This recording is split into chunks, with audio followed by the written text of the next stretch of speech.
Hello everyone, welcome to Swati learning academy. Friends, आज हम लोग देखने वाले हैं साइंस यानी विज्ञान को।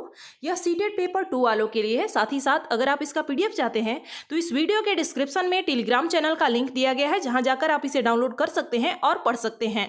तो चलिए शुरू करते हैं आज की क्लास को। देखिए, इससे पहले की क्लास में मैंने आपको पाचन के बारे में बताया था। जैसा कि मैंने पहले भी बताया था कि संपूर्ण जो पाचन है वो 5 अवस्थाओं में होता है। अंतर्ग्रहण, पाचन, और उसके बाद अवशोषण, स्वांगीकरण और निष्कासन, जिसमें से हम लोगों ने अंतर्ग्रहण और पाचन को कंप्लीट किया है। अब हम लोग अवशोषण और स्वांगीकरण और निष्कासन के बारे में जानेंगे। देखिए, आज हम लोग जानेंगे क्षुद्रांत में अवशोषण, और इसके अलावा जो घास खाने वाले जानवर होते हैं उनमें पाचन किस तरह से होता है इसके बारे में भी जानेंगे। सबसे पहले मैं ये बात बता दूं कि क्षुद्रांत का मतलब होता है छोटी आंत, लेकिन आपको क्षुद्रांत जानना ही है इसलिए क्योंकि एनसीईआरटी में क्षुद्रांत ही दिया गया है, इसलिए आपको जानना है। क्योंकि सीटेट में ज्यादातर प्रश्न जो होते हैं वो सीटेट में एनसीईआरटी से पूछे जाते हैं, और जो भी वर्ड का यूज किया जाता है एनसीईआरटी बुक में वही आपको एग्जाम में भी देखने को मिलेगा। और वहां पर अगर मैं यहाँ पर छोटी आंत लिख दूं तो फिर आपको वहां पर समझने में परेशानी हो सकती है कि क्षुद्रांत और छोटी आंत एक ही है या अलग अलग है। क्षुद्रांत का सामान्य सा ऐसे अर्थ समझिए, क्षुद्र का मतलब होता है छोटा और आंत मतलब आंत यानी छोटी आंत। अब हम लोग देखेंगे, पचा हुआ भोजन अवशोषित होकर क्षुद्रांत यानी छोटी आंत की भित्ति में स्थित रुधिर वाहिकाओं में चला जाता है। रुधिर का मतलब होता है रक्त, और रक्त वाहिका यानी जो नली होती है रक्त की, जैसे हम ये कह सकते हैं कि जो शिराएं होती हैं, धमनियां होती हैं, तो इनमें रक्त वाहिकाओं में चली जाती है। इस प्रक्रम को अवशोषण कहते हैं। क्या कहते हैं? इस पूरे प्रक्रम को अवशोषण कहा जाता है। जैसा कि मैंने पहले भी बताया था कि अवशोषण क्या है, कि जब हमारा भोजन के पाचन को जो प्रक्रम है भोजन का पाचन का, वो प्रोसेस पूरा हो जाता है, तो अब क्षुद्रांत यानी छोटी आंत की भित्ति में, भित्ति क्या है? दीवार है, आंतरिक दीवार में स्थित रुधिर वाहिका में चला जाता है। इस पूरे प्रक्रम को अवशोषण कहते हैं। ठीक वैसे ही जैसे आप किसी रुई को पानी में डाल दीजिए तो रुई में क्या होता है, क्या वो पानी जो है वो सोख लेता है। ठीक वैसे ही यह अवशोषित कर लेता है रुधिर वाहिकाओं के द्वारा जो भी पचा हुआ भोजन है, जो भी पोषक पदार्थ है उसे। आगे देखेंगे कि क्षुद्रांत की आंतरिक भित्ति, भित्ति का मतलब समझिए दीवार, इस पर अंगुली के समान उभरी हुई संरचनाएं होती हैं जिन्हें दीर्घरोम अथवा रसांकुर कहते हैं। क्या कहते हैं? जैसे मान लीजिए कि यह जो हमारा क्षुद्रांत है, छोटी आंत है, उसकी आंतरिक दीवार है और इस पर छोटी छोटी ऐसे उंगली नुमा संरचना होती है जिसे हम लोग दीर्घरोम या रसांकुर के नाम से जानते हैं। क्या कहते हैं? दीर्घरोम या रसांकुर कहते हैं। अब इस दीर्घरोम का कार्य क्या होता है? दीर्घरोम जो है वो पचे हुए भोजन के अवशोषण हेतु तल क्षेत्र बढ़ा देते हैं।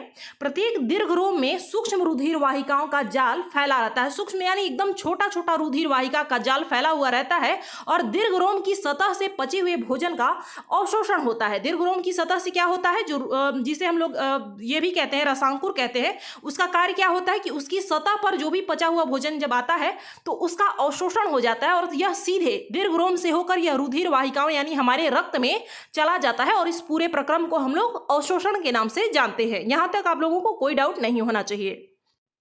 आगे दिया गया है स्वांगीकरण के बारे में। अब स्वांगीकरण क्या है इसके बारे में जानेंगे। अवशोषित पदार्थों का स्थानांतरण यानी एक जगह से दूसरी जगह तक जाना।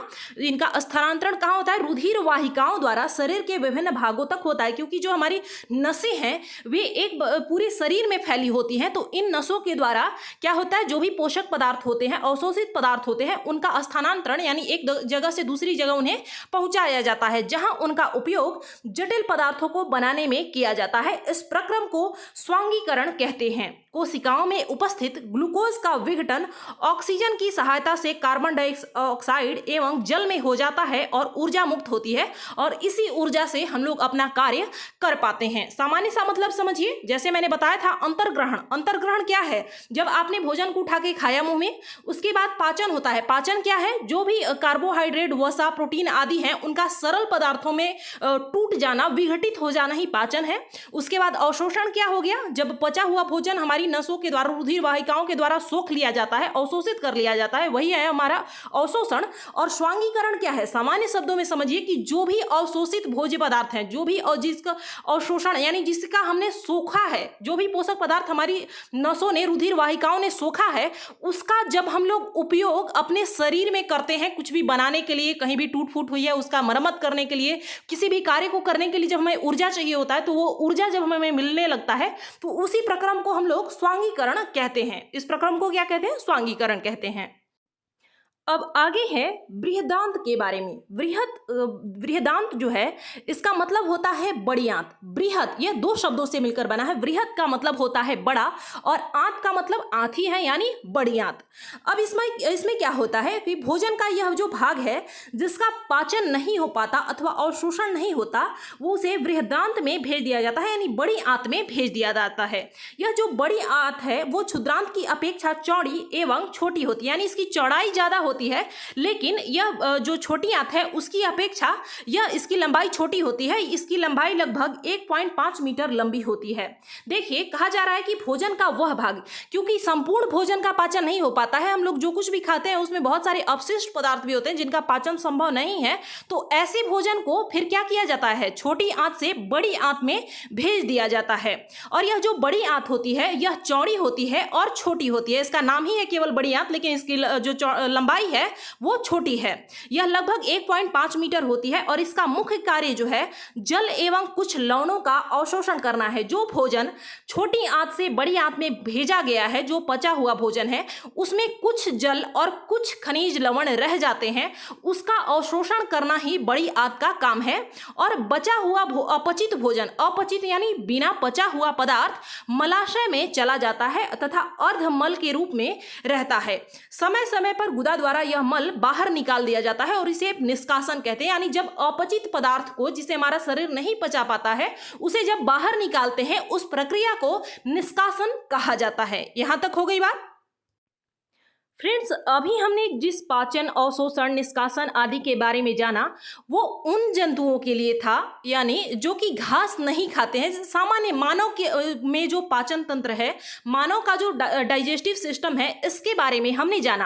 अब हम लोग घास खाने वाले जंतुओं में पाचन किस तरह से होता है इसके बारे में जानेंगे। जैसा कि हम लोग जानते हैं कि गाय, भैंस, बकरी आदि जो भी जानवर हैं, ये सभी घास खाते हैं। ये पहले घास को जल्दी जल्दी निगल कर आमाशय के एक भाग में भंडारित कर लेते हैं, यानी ये धीरे धीरे नहीं खाते बल्कि बहुत जल्दी जल्दी खाते हैं।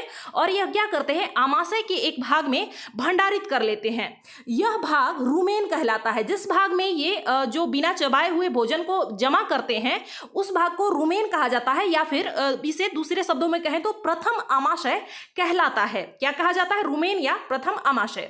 रुमेन में भोजन का आंशिक पाचन होता है। आंशिक मतलब होता है थोड़ा पाचन, आंशिक अंश में पाचन होता है, पूरी तरह पाचन नहीं होता है, जिसे जुगाल कहते हैं। क्या कहते हैं? जुगाल कहते हैं।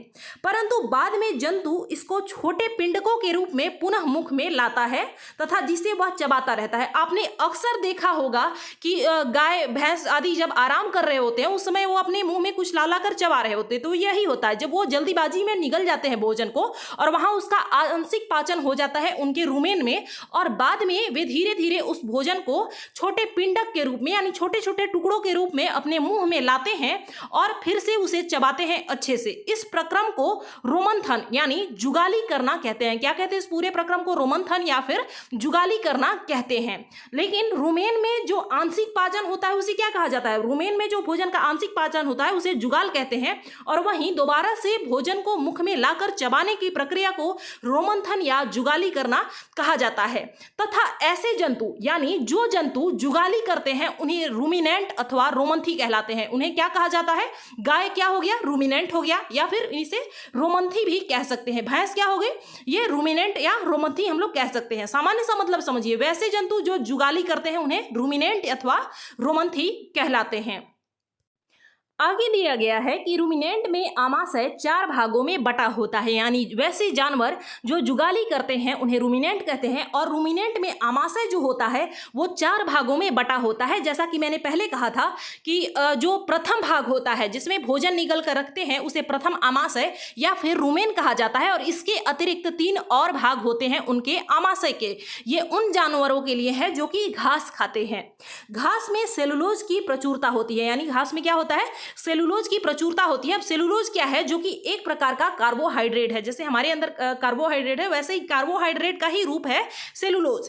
किसी रूमिनेंट अथवा रोमंथी पशु जैसे कि हिरण आदि में रूमेन में सेलुलोज का पाचन करने वाले जीवाणु पाए जाते हैं। हिरण आदि जो पशु हैं या फिर कोई भी रूमिनेंट है, ऐसा जानवर जो जुगाली करता है, उसमें सेलुलोज का पाचन करने वाले जीवाणु पाए जाते हैं। और बहुत से जंतु एवं मानव सेलुलोज का पाचन नहीं कर पाते, क्योंकि हम लोग घास खाने के लिए नहीं बने हैं, इसलिए हम लोग, हमारे शरीर में ऐसी व्यवस्था नहीं है कि हम लोग सेलुलोज का पाचन कर सकें। और बहुत सारे ऐसे भी जंतु हैं जो कि ये सेलुलोज का पाचन नहीं कर पाते हैं, लेकिन रूमिनेंट जो होते हैं, जो जुगाली करते हैं, उनमें सेलुलोज का पाचन करने के लिए उनके अंदर जीवाणु पाए जाते हैं जो सेलुलोज का पाचन कर देते हैं। आगे दिया गया है कि जानवरों जैसे घोड़ा, खरगोश आदि में क्षुद्रांत एवं बृहदांत। अब फिर से इसका मतलब समझिएगा। क्षुद्रांत का मतलब छोटी आंत और बृहदांत मतलब बड़ी आंत के बीच एक थैलीनुमा बड़ी संरचना होती है। यानी क्षुद्रांत और बृहदांत के बीच एक थैलीनुमा यानी थैले के आकार का बड़ा संरचना होता है, जिसे अंधनाल कहा जाता है। क्या अंधनाल मानवों में पाया जाता है? नहीं, यह केवल जानवरों में पाया जाता है, वो भी घास खाने वाले जानवरों में। ये देखिए, यह जो भाग है यह अंधनाल है। यह जो है बृहदांत और जो क्षुद्रांत है, इसके बीच में पाया जाता है, इसे अंधनाल कहते हैं। भोजन के सेलुलोज का पाचन यहां पर कुछ जीवाणुओं द्वारा किया जाता है। सेलुलोज का पाचन कहां किया जाता है अगर आपसे पूछा जाएगा तो यह अंधनाल में किया जाता है। कहां किया जाता है? अंधनाल में कुछ जीवाणुओं के द्वारा किया जाता है, जो मनुष्य के आहार में अनुपस्थित होते हैं। मनुष्य के आहार नाल में क्या ये जो है वो अंधनाल होता है? नहीं होता है, यह केवल रूमिनेंट में होता है। यानी जो जानवर जुगाली करते हैं उनमें ही अंधनाल पाया जाता है, जहां पर सेलुलोज का पाचन किया जाता है। और सेलुलोज किस में होता है? घास फूस आदि में सेलुलोज होता है, जो कि कार्बोहाइड्रेट का ही एक रूप है। मुझे उम्मीद है कि आप लोगों को यहां तक कोई दिक्कत नहीं होगा। अब हम लोग देखेंगे अमीबा में पाचन। देखिए, अभी तक हमने ऐसे जानवरों या जंतुओं के बारे में देखा जिनमें पाचन तंत्र था, विकसित था। जैसे कि हमने जानवरों के बारे में देखा जो घास खाते हैं, उनमें भी ग्रासनली होती है, आमाशय होता है, बृहदांत, क्षुद्रांत होता है। लेकिन अब हम लोग कुछ ऐसे जंतुओं के बारे में जानेंगे, कुछ ऐसे सूक्ष्म प्राणी के बारे में जानेंगे जिनका न तो मुंह होता है और न ही पाचन तंत्र होता है। पाचन जो डाइजेस्टिव सिस्टम होता है ये उनमें नहीं होता है। तो वे किस प्रकार से भोजन को खाते हैं? अमीबा जो है जलाशयों में पाए जाने वाला एक कोशिकीय जीव है। यह क्या है? एक कोशिकीय जीव है अमीबा। अमीबा की कोशिका में एक कोशिका झिल्ली होती है। एक गोल सघन केंद्रक एवं कोशिका द्रव्य में बुलबुले के समान अनेक धानियां होती हैं। अगर आपको यह समझ में नहीं आ रहा है तो इसे हम लोग जब चित्र में देखेंगे तो क्लियर हो जाएगा। अमीबा निरंतर अपनी आकृति एवं स्थिति बदलता रहता है। अमीबा का कोई फिक्स आकार यानी शेप नहीं हम कह सकते, क्योंकि यह हमेशा बदल सकता है अपना आकार। यह एक अथवा अधिक अंगुली के समान प्रवर्ध निकालता रहता है। जैसे मान लीजिए सामान्य रूप से समझिए कि ये हमारा अमीबा हो गया। अब यह क्या करता है, क्योंकि यह अपना आकार बदल सकता है, इसलिए यह क्या करता है, एक या अधिक यानी यह अपने हिस्से को सिकोड़ कर यहाँ से भी एक पैर के रूप में निकाल सकता है, यहाँ से भी अपने इस हिस्से को ऐसे मोड़ सकता है। तो यह क्या है, यह जो इसने कृत्रिम रूप से निकाला, इसे हम लोग पादाप या फिर कृत्रिम पांव कहते हैं। कृत्रिम पांव यानी आर्टिफिशियल लेग के नाम से हम लोग इसे जानते हैं, जो इन्हें गति देने एवं भोजन पकड़ने में सहायता करता है। इसका कार्य क्या होता है? जो अमीबा का कृत्रिम पैर होता है या जिसे पादाप कहा जाता है, इसका कार्य क्या होता है? इन्हें गति देने के लिए और भोजन पकड़ने में सहायता करता है। देखिए यहाँ पर अमीबा में किस प्रकार पाचन होता है, इसे चित्र द्वारा दर्शाया गया है। यहाँ पर एक अमीबा बनाया गया है। वैसे इसकी आकृति ऐसी ही होती है यह नहीं कहा जा सकता है, क्योंकि यह बदलते रहता है। यहाँ पर देखिए इसका जो पादाप है, जैसा कि मैंने बताया था कि यह अपने मांस को ऐसे अपना कृत्रिम पैर के रूप में आगे की ओर निकाल सकता है, जिसे प्रवर्ध के नाम से जाना जाता है, या फिर इसे कृत्रिम पांव के नाम से भी जानते हैं। तो यह क्या हो गया हमारा? यह हो गया हमारा पादाप। इसके बाद यहाँ देखिए खाद्य कणिका है, अंतर्ग्रहण। यहाँ देखिए यह खाद्य का कोई कण है, छोटा मोटा जीव है जिसे यह अमीबा खा रहा है। इसकी खाद्य धानियां हैं, ये देखिए धानियां हैं छोटी छोटी बुलबुले की आकार की। अब यह क्या करेगा, जब भी इसे दिखेगा कि यहाँ पर कोई भी जंतु है, कोई भी सूक्ष्म जीव है जिसे मुझे खाना है, तो यह क्या करेगा, धीरे धीरे अपने दोनों पांवों को इस तरफ बढ़ाना शुरू करेगा ऐसे ऐसे, और इसे भी अंतिम में क्या होगा, यह इसके अंदर आ जाएगा, यह जो खाद्य कण है इस पैर के अंदर आ जाएगा और इस तरीके से भोजन जो है यह यहाँ से पकड़ के इसके अंदर ऐसे चला जाएगा।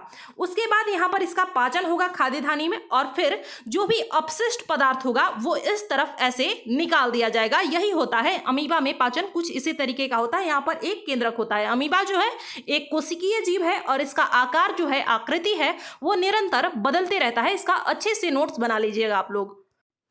आगे दिया गया है कि अमीबा कुछ सूक्ष्म जीवों का आहार करता है। जैसा कि मैंने बताया था कि कुछ सूक्ष्म जीव यानी जो छोटे होते हैं, क्योंकि अमीबा खुद ही छोटा होता है तो आहार किसका करेगा। अब हाथी को तो खा नहीं सकता है क्योंकि यह बहुत ही छोटा है, तो इसलिए सूक्ष्म जीव का आहार करता है यानी इसे खाता है।